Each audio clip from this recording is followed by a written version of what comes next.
All right, welcome back, beautiful students, to part 1 of the Odyssey.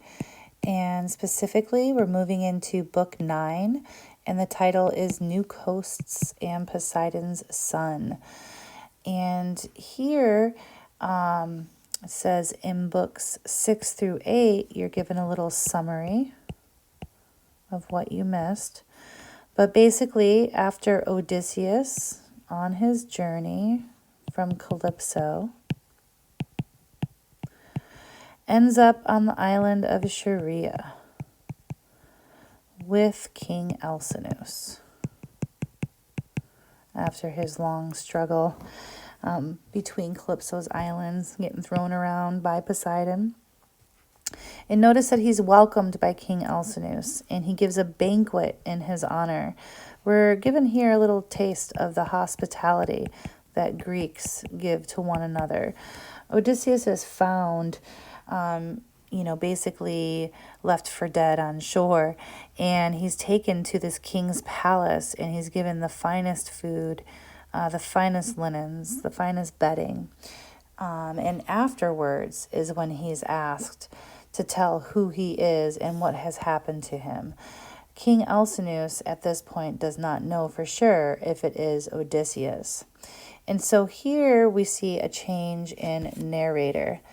Throughout the beginning, Homer was narrating the entire story, or gave a narrator to the story.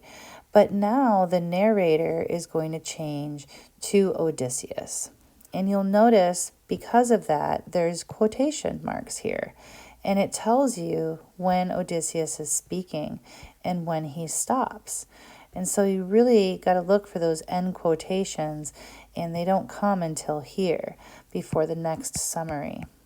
Okay. Now, for purposes of the hero data that you're going to be looking for, keep in mind that the summaries you cannot use. It has to be actual evidence from the poetry. Okay. So definitely keep that in mind as you're reading. So here in the beginning of book 9, had a little issue there. Let's see if we can go back. There we go. Okay. In book 9, it opens up with the story, I am Laertes' son.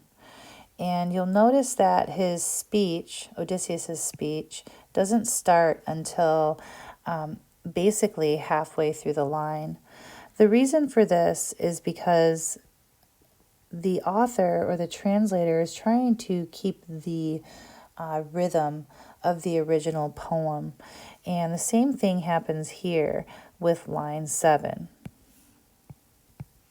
This is the first part of line 7. This is the second part of line 7. But the reason why they're split is because the author, Homer, wanted to show that there was basically a new paragraph of information, or what we would call a stanza in poetry. Okay? So keep that in mind. You'll go from here to here and then back to line 8. Okay. So here he says, I am Laertes' son. What shall I say first?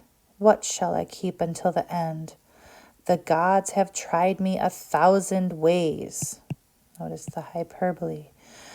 But first my name, let it be known to you, and if I pull away from pitiless death, friendship will bind us though my land lies far.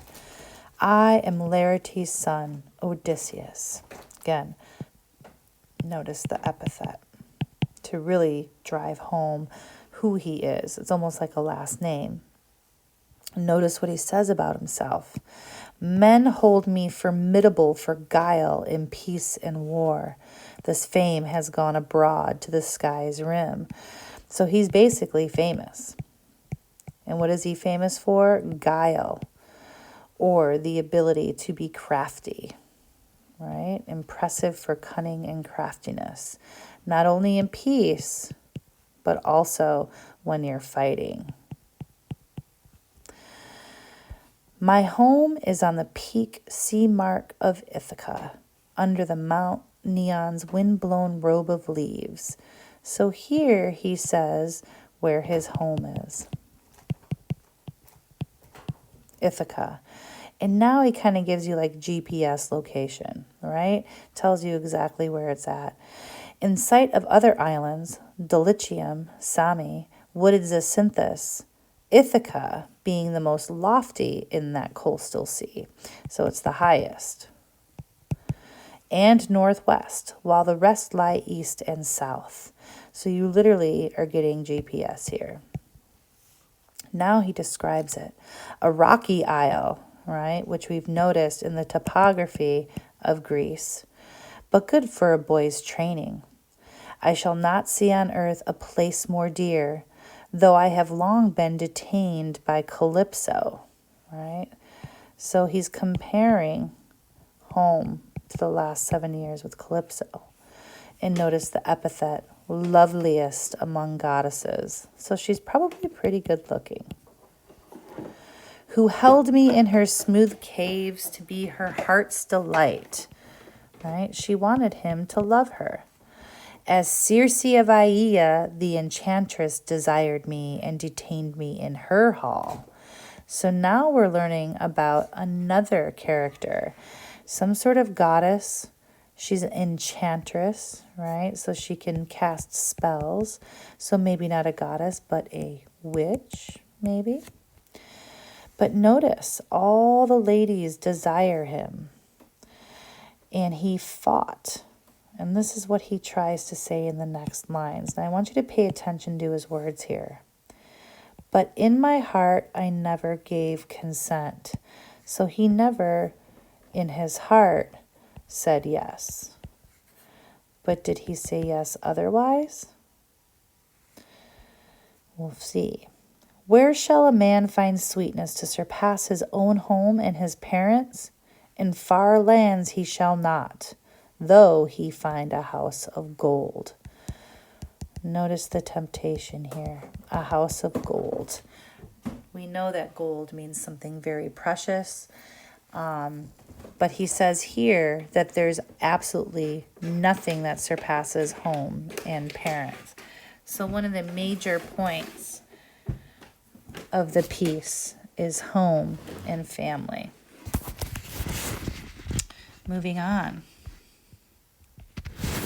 He states to Alcinous, what of my sailing then from Troy?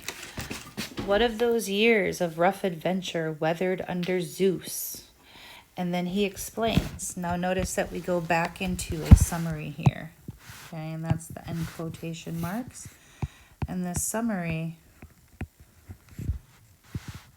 talks about some of the different adventures he went on, right?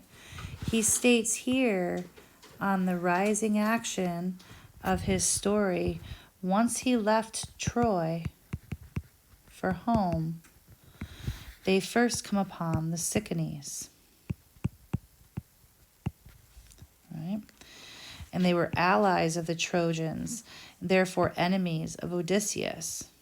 They raided the Cyclones, robbing and killing them.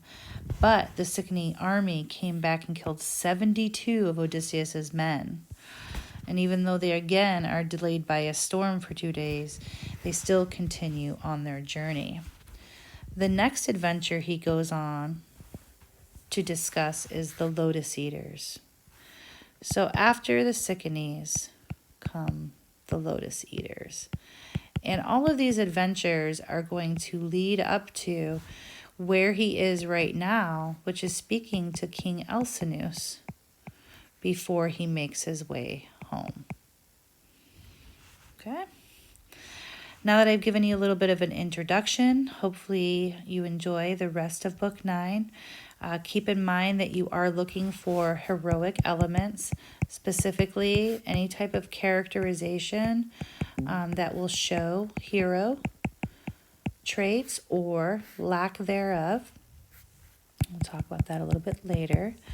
You also want to look for narrative elements, right? Keeping plot in mind. Okay. Think about not only characterization, but setting. Right? Think of who's the antagonist in the story. Okay. Think of any character foils. Right? Think of epic elements, right? We've got divine intervention. We're definitely going to have some monsters. Okay, things like that. And then also keep in mind heroic, narrative, epic, poetic elements. Look for those figures of speech. Okay, look for imagery. Right. Look for epic similes. Look for metaphors while you actively read. And keep in mind that you're going to have at least 2 examples of heroism, one from the Odyssey leader's story and the one from the Cyclops. And that's it. If you have any questions, let me know. Enjoy.